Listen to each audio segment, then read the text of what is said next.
Hi guys! Ayan. Sobra ako nanismaya guys. Dahil nga po sa aking nabiling lansones guys. Ayan po, ang bilis niya nasira guys.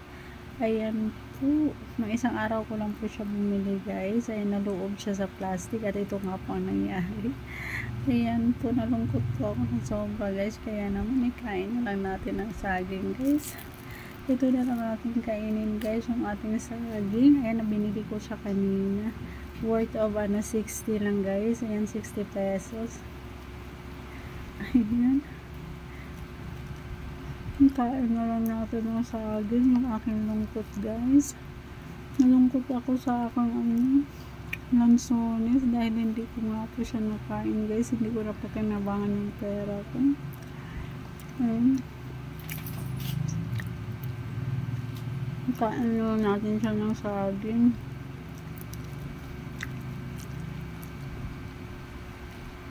Guys, paborito kong fruit ang saging.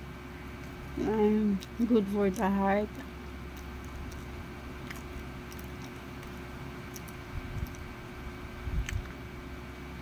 Yan, namalingkit nga po ako kanina guys, at ito po ang aking nabili. Ating saging.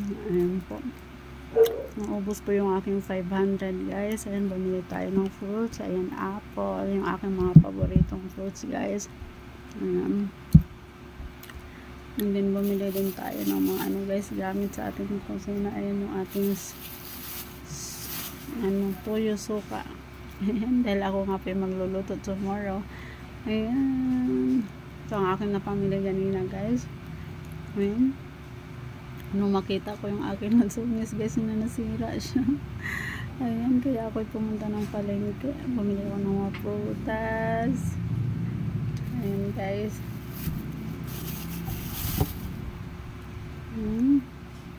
Ito ang nangyari. Bilis pala masira ng ating lansones guys. So, meeting.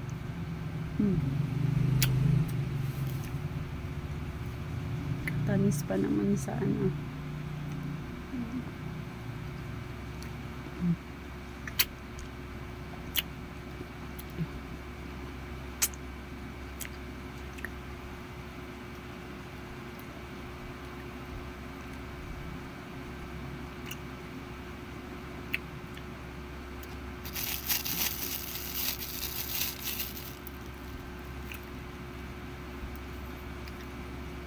Ayan, ito hindi na talaga siya makain guys. Ayan, sobra na siyang hinog. Sayang. Sayang yung 2 kilo guys. Hindi na talaga siya. Sobra na ang kanyang hinog.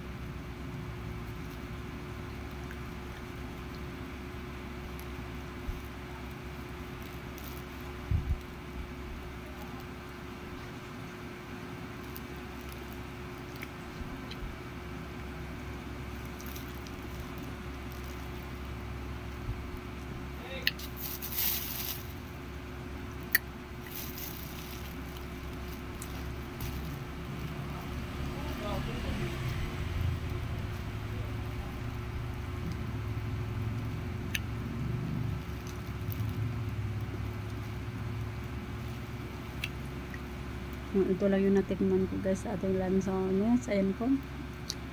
Ang tamis pa naman niya. Sira na talaga. Sobrang hinog na yan guys. Ayan, sobrang niya na. Sayang.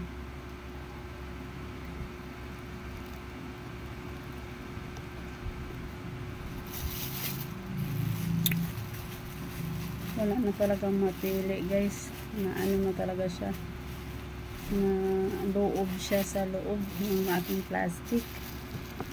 Sira talaga siya.